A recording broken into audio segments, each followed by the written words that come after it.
वालेकुम नाज़रीन, देखते हैं वीडियो में खुशामदीद। आज की वीडियो में आपको बताने वाली हूँ कि दही के कबाब आप घर में कैसे बना सकते हैं। मैंने भी लाइफ में फर्स्ट टाइम ट्राई किए हैं। यूट्यूब के ऊपर काफ़ी ज़्यादा वीडियोस थी इसके ऊपर और काफ़ी ज़्यादा इस वीडियो के लाइक भी थे, तो मैंने सोचा क्यों ना मैं भी इसको बना के देखूँ कि इसका टेस्ट कैसा होता है।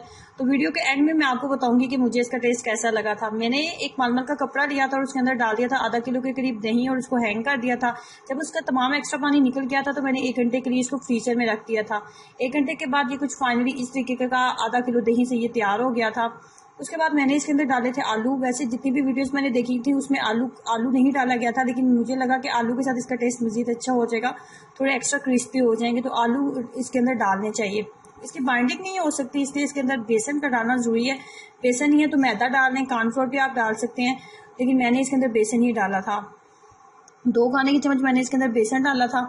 बेसन ऐड करने के बाद मैंने मज़ीद जिस चीज़ का इसके अंदर इस्तेमाल किया था वो थी मोज़रेला चीज़ ऐड की थी। 1/4 कप आप कह लें, 4 से 5 खाने की चम्मच मैंने ऐड की थी। उसके बाद थोड़ी सी 1 से 2 सब्ज़ मिर्चें भी ऐड की थी और थोड़ा सा सब्ज़ धनिया भी ऐड किया था। प्याज अगर बारीक आप ऐड करना चाहें ना, बारीक कट करके, तो वो भी ऐड कर सकते हैं, उससे भी अच्छा टेस्ट आएगा, क्योंकि मैंने प्याज ऐड नहीं किए थे।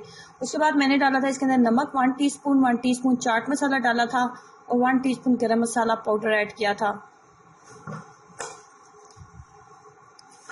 तीनों मसाले ऐड करने के बाद मज़ीद हमने इसके अंदर कुछ भी ऐड नहीं किया था। उसके बाद मैंने सिंपल इसको अच्छे से मिक्सअप किया था।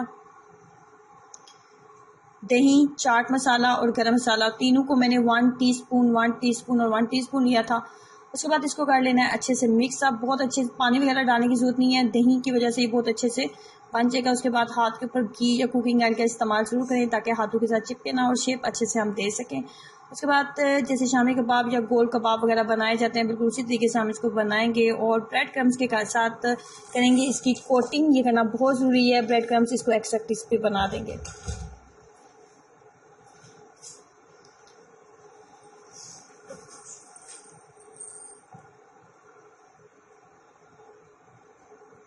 थोड़ी सी मिकदार लेंगे और बेसन हमने डाला था, इसकी बाइंडिंग बहुत अच्छी सी उसने कर दी है और ये बिल्कुल भी हाथ के साथ चिपक नहीं रहे और बहुत आसानी से ब्रेड क्रम्स लगाते हुए ये फाइनली हम इस तरीके से तमाम कबाब जो है वो तैयार कर लेंगे।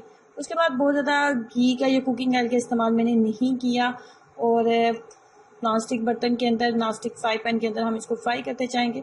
बहुत ज़्यादा टाइम इसको फ्राई करते हुए नहीं लगेगा, क्योंकि इसके अंदर ऐसी कोई चीज़ नहीं जिसे हमें बहुत ज़्यादा देर कुक करना पड़ेगा। बहुत आराम से ये झटपट जो है तैयार हो जाते हैं। जैसे एक साइड बहुत अच्छे से कुक हो गई थी, मीडियम फ्लेम के ऊपर मैंने इसको रख के कुक किया था। जैसे एक साइड के ऊपर बहुत अच्छा सा गोल्डन सा कलर आ गया था तो मैंने इसकी साइड को चेंज कर लिया था और आप देख सकते हैं कि इसका कलर जो है बहुत ही प्यारा आया। फाइनली ये कुछ इस तरीके के तैयार हो गया है। मैंने अब वीडियो को स्टार्ट में जैसे कि आपको बताया कि यूट्यूब के ऊपर काफ़ी वीडियोस मैंने देखी थी कि जो दही के कबाब के ऊपर थी और काफ़ी उस वीडियो के लाइक्स भी थे, तो मैंने सोचा क्यों ना मैं पर्सनली इसको ट्राई करूँ और देखूँ कि इनका टेस्ट कैसा होता है। तो इनका टेस्ट जो है ना बहुत ज़्यादा खट्टा खट्टा टेस्ट होता है, खटास होती है इसके टेस्ट में। अगर आपको खट्टे कबाब खाने में पसंद नहीं है तो फिर आप इस रेसिपी को बिल्कुल ट्राई ना कीजिएगा। अच्छा टेस्ट था, लेकिन इतना ज़्यादा ज़बरदस्त टेस्ट नहीं था कि मैं इसको दोबारा ट्राई करूं।